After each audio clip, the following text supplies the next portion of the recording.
Salam, Assalamualaikum warahmatullahi wabarakatuh.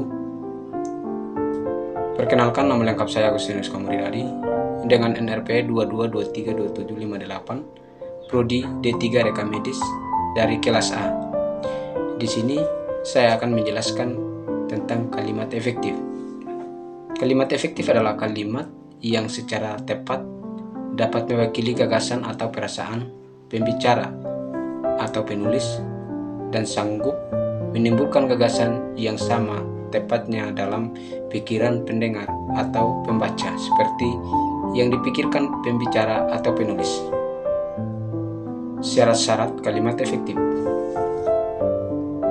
memiliki kesepadanan subjek, predikat, kata penghubung dalam dan antar kalimat, memiliki kesejajaran, paralelisme, konstruksi bahasa dalam susunan serial. 3. Penekanan kalimat dengan ditandai pengulangan subjek kalimat, hiponim, dan penggunaan kata secara tepat. 4. Penggunaan variasi kalimat, yaitu dalam hal letak, aktif, pasif, deduktif, induktif, dan panjang pendeknya kalimat. Ciri-ciri kalimat efektif: kesatuan, kehematan, keparalelan, kelogisan, kepaduan, ketepatan. Kesatuan. Menurut Amran Tasai dan Arifin, kesatuan adalah keseimbangan antara pikiran, gagasan, dan struktur bahasa yang digunakan. Kesatuan gagasan kalimat ini diperlihatkan oleh kesepadanan yang kompak dan kepaduan pikiran yang baik. Contoh kalimat kesatuan: di rumah adat, para petua mendiskusikan masalah kejahatan yang terjadi. Itu salah. Para petua adat mendiskusikan masalah kejahatan yang terjadi di rumah adat. Itu yang benar. Ciri-ciri kesatuan: adanya subjek dan predikat yang jelas, tidak dapat subjek ganda, tidak menggunakan kata penghubung intra kalimat dalam kalimat tunggal, predikat kalimat tidak dihalui oleh kata yang.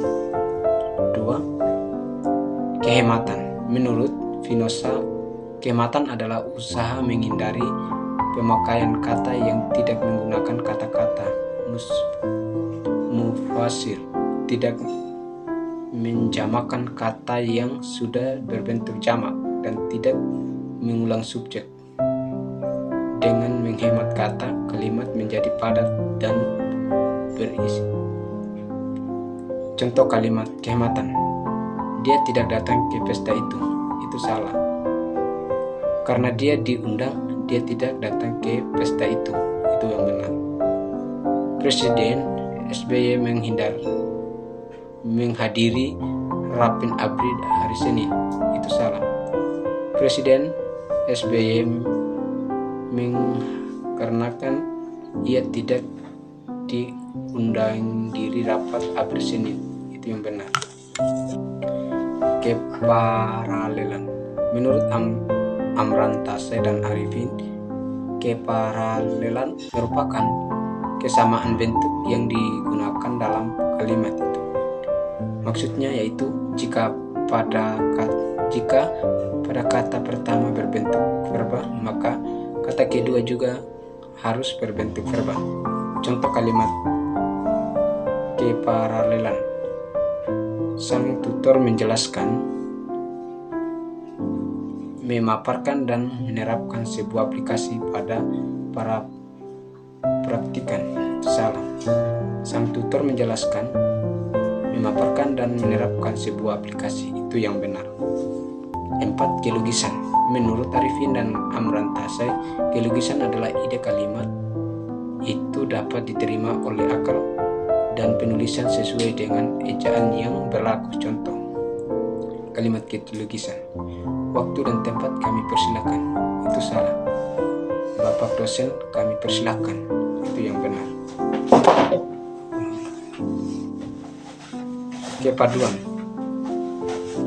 Menurut Finosa, koherensi adalah terjadinya hubungan yang padu antara unsur-unsur pembentukan kalimat, merupakan syarat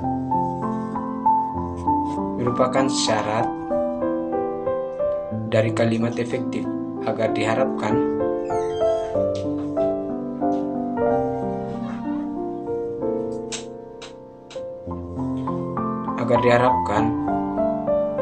diterima tidak terpecah-pecah. Contoh kalimat kepaduan.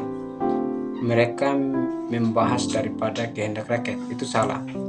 Mereka membahas kehendak rakyat, itu yang benar.